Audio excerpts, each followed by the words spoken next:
Hello, gem hunters. Did you know that you can find a real ruby in a river? Yes, that's right. Rubies are one of the most famous gemstones that can be found in rivers. But how do you know if the rivers near you have rubies? Well, in this video, I'm going to show you everything you need to know to identify a real ruby when you come across one.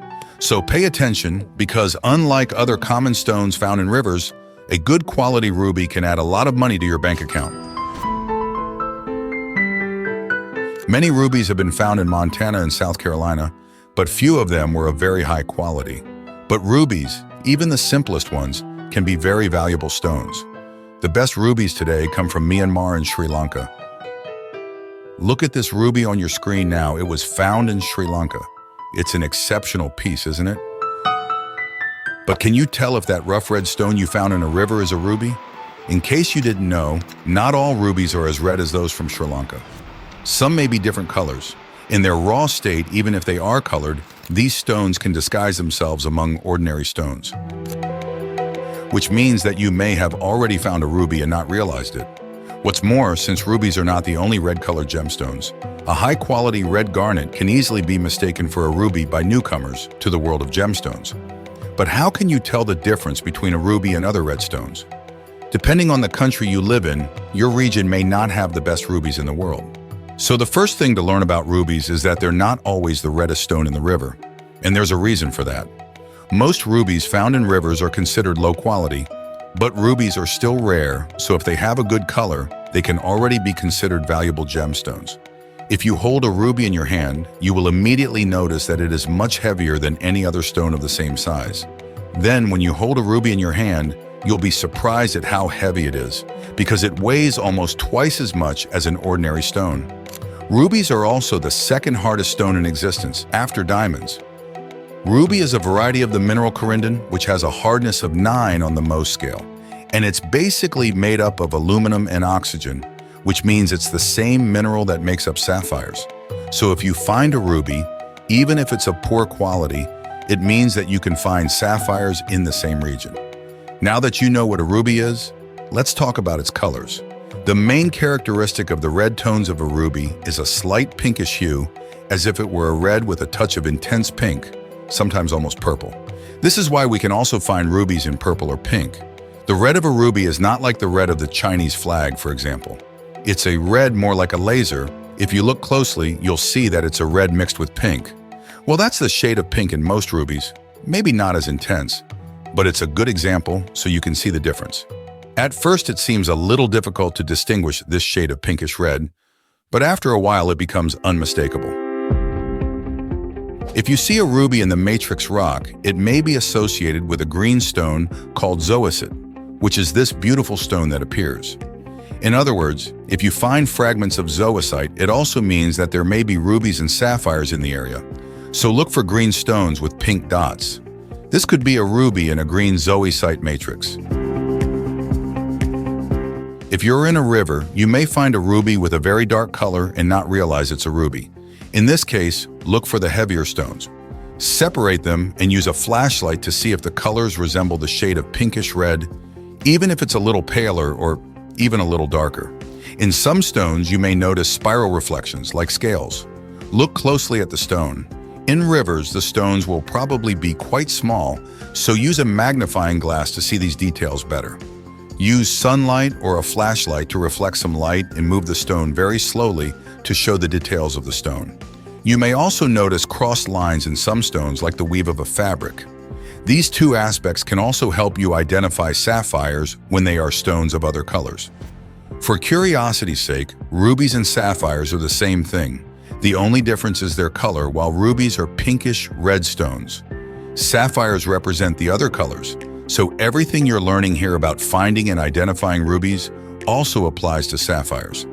These woven lines and spiral reflections are only common to rubies and sapphires. Ruby, even when it's dark, can also have a 3D reflection that can be seen by shining a flashlight on it. However, not every stone has this effect, which is called asterism, but if it does, consider yourself lucky, because it means you're looking at a star ruby, which after being cut, splits the light to form this star-like reflection. This type of star ruby is considered very valuable and is much rarer than an ordinary ruby. That's why, if you have the patience to analyze every suspicious pebble, you might just hit the gem lottery.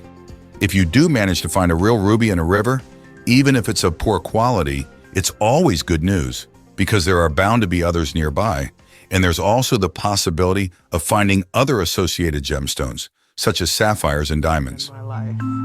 Rubies everywhere. As I mentioned at the beginning of the video, there are some of the most common stones you can find in a river that can be mistaken for rubies. Just so you're not mistaken, the most common ones are red jasper, carnelian agate, and red garnet. In the case of red jaspers, they can sometimes look like the reddest stones in the river. They are very pretty. But the difference is that their shade of red is like the red of a Mexican chili pepper, the kind that makes you spit fire. They are also completely opaque, meaning they are not translucent. Agates, on the other hand, are sometimes mistaken for rubies by less experienced people. Just by looking at them, you can tell the difference. The few agates that are red have more orange tones. Some agates can have an intense reddish-brown color, and when you hold the stone up to the light, it becomes almost red, but still very different from a ruby. Agates are also very hard stones, which confuses many beginners. But remember, the color of a ruby is pinkish red, not orange. In addition, most of them have the unmistakable lacy stripes that are a hallmark of an agate. But of all the stones, the one most often confused with ruby is undoubtedly red garnet, which is very similar due to its more intense red color, as well as being a very heavy stone like ruby. A garnet can also be very crystalline and a stone of high value, but not as much as a ruby. It's still a great find, but again, the color of a garnet tends to be brown. Finally, if you are still in doubt, keep the stone, take it home, and test it under ultraviolet light. Take your stones that you suspect are rubies. Go to a dark place and shine an ultraviolet light on them. This is the same flashlight used to identify counterfeit money. If it's a ruby, it will glow an intense reddish pink, while the other stones will remain inert, the same purple color as the ultraviolet light. A quick observation is that this is the only test that is not used to identify sapphires, as only rubies turn this intense shade of pink under ultraviolet light. If you like, you can also do this test on cut stones to see if they are real rubies or not. And if you like gems, here's a tip that works for everyone. If you want to start learning how to identify gemstones, you need to learn more about a stone you found and don't know what it is. Let's say it's blue. First search for blue gemstones on Google, then look at lots of photos and videos of these stones in their raw state and compare them to the blue stones you found. Learn about its chemical composition and where it can be found. This will make it easier to know and identify each gemstone when you find one. Be patient and learn about one gemstone at a time. For example, today you learned about rubies.